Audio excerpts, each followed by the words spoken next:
कुछ कर दिखाया, यानी जंग जो अभी रुकवाई है पाकिस्तान ने, तो क्रेडिट पाकिस्तान से तो कोई ले नहीं सकता ना। अगर अभी जंग रुकी हुई है तो इसके क्रेडिट तो पाकिस्तान को जाता है ना। और कौन क्रेडिट ले सकता है इसका? सबसे बड़ी बात तो ये है कि जंग रुकी हुई है और हर पाकिस्तानी जहाज का तो बता दें ये क्यों गया है।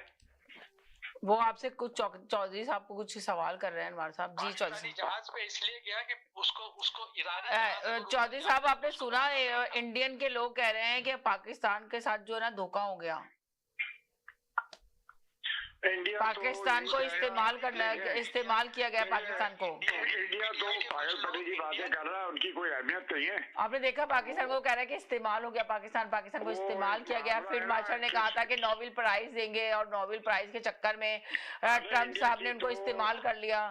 देखिए इंडिया की तो बात भी नहीं करनी चाहिए। इंडिया के लिए मुहावरा जो है अच्छा है। इंडियन की बातों में आगे फिर तो आपका इंडिया की बातों में नहीं, मैं पूछना चाह रही हूँ सवाल। देखिए हम लोग यहाँ रहते हैं और हम लोग एक साथ रहते हैं। इंडिया पाकिस्तान एक मुल्क है और एक साथ हम रहते हैं। हमें वो पॉलिटिक्स में नहीं जाना चाहिए। हमें उन्होंने कहा कि बहुत अफसोस के साथ जो आप उन कॉलर की बात करते, तो इसीलिए मैंने ये बात दोबारा से चौधरी साहब के सामने रखी।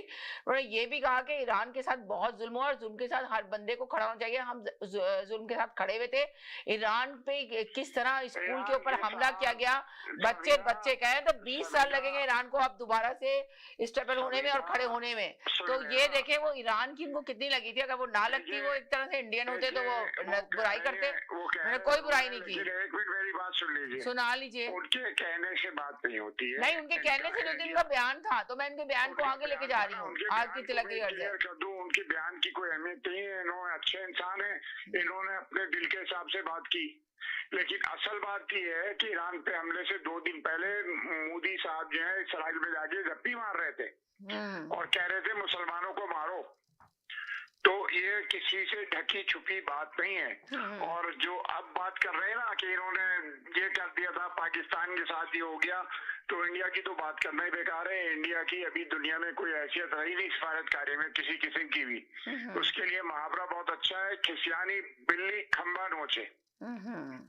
ये मुहावरा है जो इंडिया के लिए बहुत सूटेबल है। और इंडिया को तो इस टॉपिक पे बात करना ही नहीं चाहिए। इंडिया जो है बिल्कुल किनारे लग गया है, उनकी कोई हैसियत नहीं रही है। इतना बड़ा कंट्री होने के बावजूद सिर्फ एक गलत गवर्नमेंट, एक गलत आदमी प्राइम मिनिस्टर बना बैठा हुआ है, रेसिज्म कर रहा है वो। तो उनका यही हाल होना था, इसी मकाम पे पहुंचना था इंडिया को, जो कि बहुत पहले पहुंच जाना था, लेकिन थोड़ा सा टाइम लगा। अब इंडिया उसी वक्त संभल सकता है जब इनकी गवर्नमेंट मोदी साहब की खत्म हो जाए, कांग्रेस या कोई और पार्टी आ जाए इख्तियार में, तो इंडिया के लिए बहुत बेहतर रहेगा। ये गवर्नमेंट इंडिया डूब चुका है और जितना आगे चलेगी ये गवर्नमेंट, इंडिया और खत्म हो जाएगा। तो ये इसी तरह चलता रहेगा। तो यानी कि आप ये कह रहे हैं कि अगर ये मोदी की गवर्नमेंट चलेगी इंडिया खत्म हो जाएगा। इंडिया का बुरा हाल हो गया, दुनिया में बदनाम हो गया, दुनिया में इज्जत नहीं रही इनकी सिफारतकारी थी, बहुत अच्छी सिफारतकारी हुआ करती थी दुनिया में इनकी। अब इनको लानतान हो रही है हर तरफ से इनको लानतान हो रही है। ये जो है समझ रहे थे कि वो अब की बारी ट्रम्प का नारा लगाएंगे हम और छप्पी मारेंगे वो अमेरिका में और ट्रम्प हमारे साथ हो जाएगा, इसराइल हमारे साथ है और हम मुसलमानों को मारेंगे और पाकिस्तान की पिटाई लगाएंगे।